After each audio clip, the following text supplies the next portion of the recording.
Hi, I'm Anna Payne, and I wanted to remind you that March is Colorectal Cancer Awareness Month, but I'm here to tell you that colon cancer awareness matters all year round. It is now a hat I have to wear 365 days a year, and I hope that you never have to. Many of you may have seen my podcasts or read some of my blogs. I wanted to give you guys a little update about where I'm at in my cancer journey. So it's been 18 long, hard months that I have had been aware that I've had stage 4 colon cancer. I was diagnosed in July of 2021, and thankfully I'm still here to tell you my story and to hopefully help educate you so that you can start talking to your doctor about getting screened. Currently, the guidelines still state that screening is not recommended for folks like myself who are non-transplant until age 40. If you've had a transplant, they do recommend you can start getting screened at age 30. For me, it was age 40. I was diagnosed at age 34. I'm now 36 years old.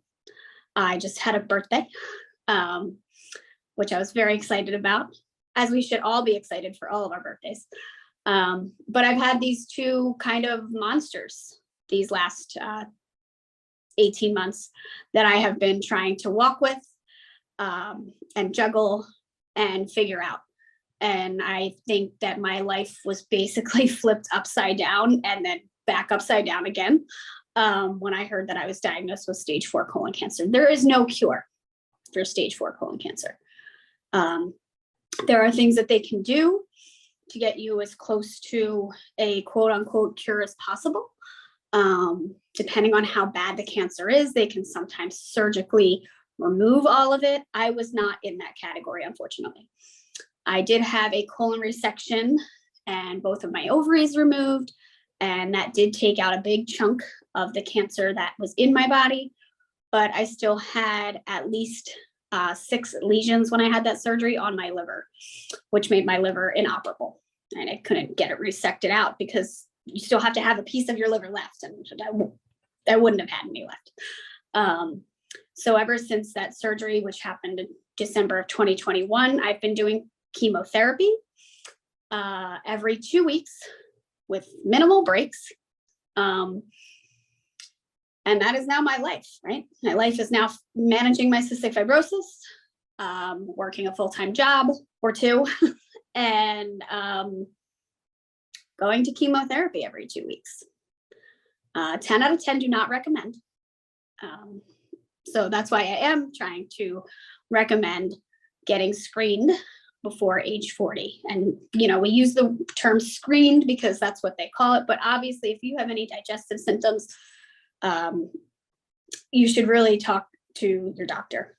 I didn't have any symptoms until it landed at stage 4. So I lived a good part of my life with cancer and had no idea. I got married in 2019. I probably got married with cancer. I ran for office in 2021 or not 2019 as well, probably with cancer. I got divorced with cancer. I didn't have any idea that I had cancer.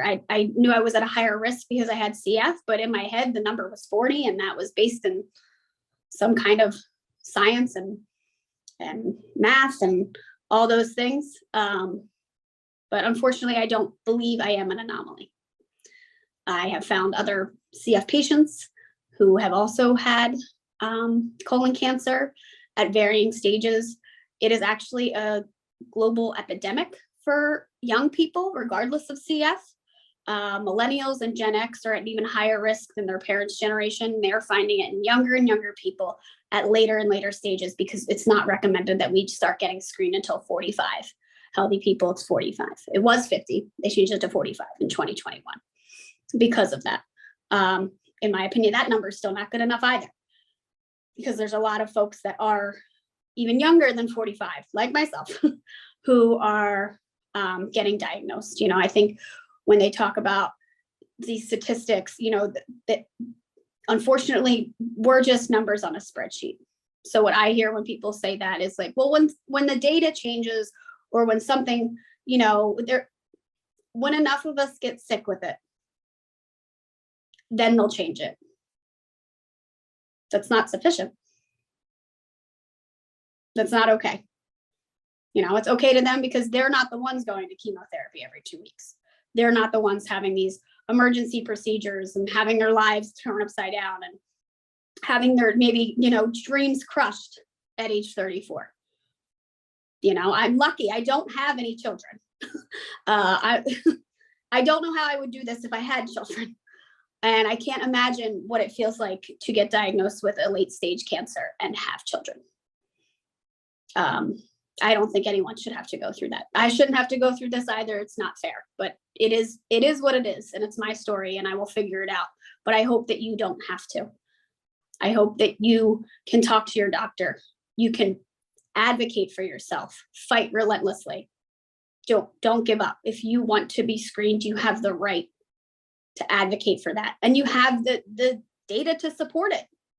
We are 5 to 10 times more likely to get colon cancer just because we have CF. Add the millennial factor or Gen X or whatever generation you're coming from. That's reason. Is it going to be a fight with the insurance company? Oh, of course. But is it a fight worth having to save your life? Yes, it is. I sometimes sit and think like, well, if I had a DeLorean, I would get back in and I would have, when I was having those digestive symptoms that I just thought were CF related, what if I had advocated for a colonoscopy? Would my story be different? I don't know. Probably. But I can't change it. So I try not to dwell on it. But I hope that I can change it for you. Because I can't save me. I've reached the top of the cancer elevator for colon cancer. We've reached the top floor. But maybe I can make it better for you.